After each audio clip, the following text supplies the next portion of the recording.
Okay, I'm back and I have 6 inches across.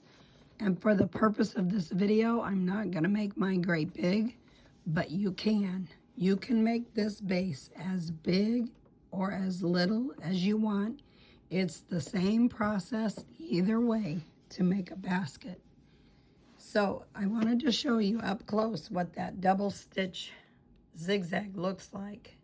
It's basically putting 2 zigzags instead of 1, and it's number 25 on my machine. That's what it looks like. So now that I have my base made, we want to turn it up now and make it into a basket, and this is how you do that. You did all this scrunching to make this rug, right? Well, you are done scrunching. There's no more scrunching. Now what we want to do is we want to hold this up against our machine, and we're going to keep it there nice and firm.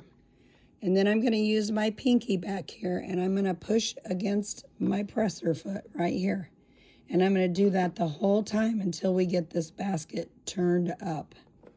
So let's go. Now we're just holding this rope nice and firm. We're not pulling and we're not scrunching anymore. It's just a nice firm hold, but the machine still can go, the rug can still go round and round. So I've got my pinky against the presser foot. I've got my hand up here to hold this up, and we're just gonna keep going. And you're still gonna zigzag, catching both ropes, the one that you're sewing onto and the one that you're adding. So I've got my fingers against the presser foot, keeping that nice and snug, and I'm keeping this rope right here nice and snug. And you'll see in one round it will turn up into a basket. So you just keep going around and around. Got my finger holding that against the presser foot, and I've got the hand holding this up, and I'm turning the basket as we go around, making sure that I'm catching both ropes. And you can see it already is turning up into a basket. So let's keep going. Holding this against the machine, holding my pinky against the presser foot. And we just keep going around and around, just like you were making a rug.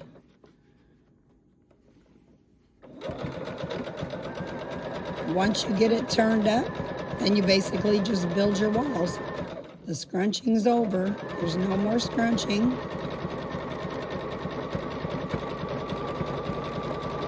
So if you want to make this basket come in, get narrower at the top, that's when you would mess with this rope. To do that, you would pull it snug, pull it real snug. But until you get your walls built, you want to keep the same even, firm hold on this rope so that your walls stay consistent. If you go pulling on it, it'll draw your basket in. If you let go of it and don't have any slack at all on it, it'll make the walls go out. So now we're basically turned up. That's all you have to do to turn it up. And now you're just going to continue, and you're going to build your walls. You're going to keep this rope at a nice, even, steady tension the whole way through your basket. You figure out how it's easiest for you to hold on to it. I don't have to have my pinky there anymore. Now I'm just basically guiding the basket around, catching the rope as I go. Keeping a nice firm grip on this rope that I'm adding on. Just keep going around and around.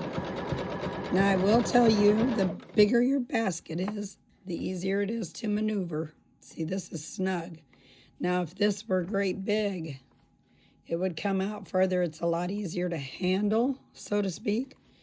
But You can certainly do them small, you can do them big. I've done one with one entire jelly roll, so you just figure out the tips and the tricks that make it work for you and keep sewing. Now I'll come back when it gets a little bit bigger. Okay, I'm nearing the end of my rope. And you can see I've got this all smashed up. I mean, you got to figure out how to hold it. Now, you don't have this problem if your basket's great big. But if you make small baskets, you got to figure out how to maneuver it to keep it turning and keep it spinning around and around. So I'm going to go ahead and end my basket. And what I'm going to do is just cut it at an angle.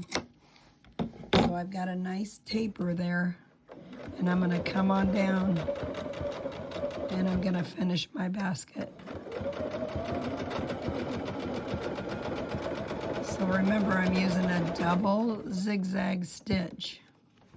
It's a little bit different than just a zigzag. And don't be afraid to smash that baby up, because if you're making a small rug, it's a lot harder to maneuver around your machine. The bigger the rug, the easier it is.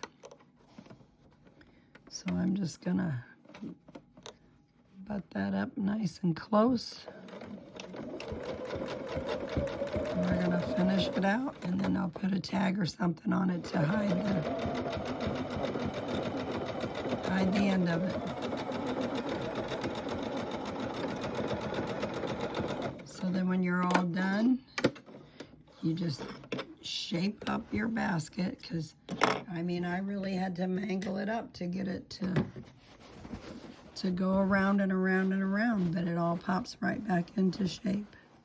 Kind of give you an idea there what that double zigzag looks like. And then just shape it all back up, and there you have a little basket. You could put handles on it. You could put a bow or whatever you want to do, but that's all there is to it. After you get it turned up, now you could put a little tag on here to hide that, to hide that end. This is for hats, so the heart would be upside down, but I just give you an idea what it looks like. Or you could put a bow or make a bow or end it however you want to, but this is how you make a basket. It's really easy. The bigger the basket, the easier it is to manhandle. Just remember the tension and the rope that you're adding, keeping it consistent the entire time, gives you the nice even walls. If you go tugging on it, it'll draw it in. If you're too loose on it, it'll bow it out. So keep your tension nice and firm and keep it consistent the entire time around the basket. That's all there is to it. Thanks for watching.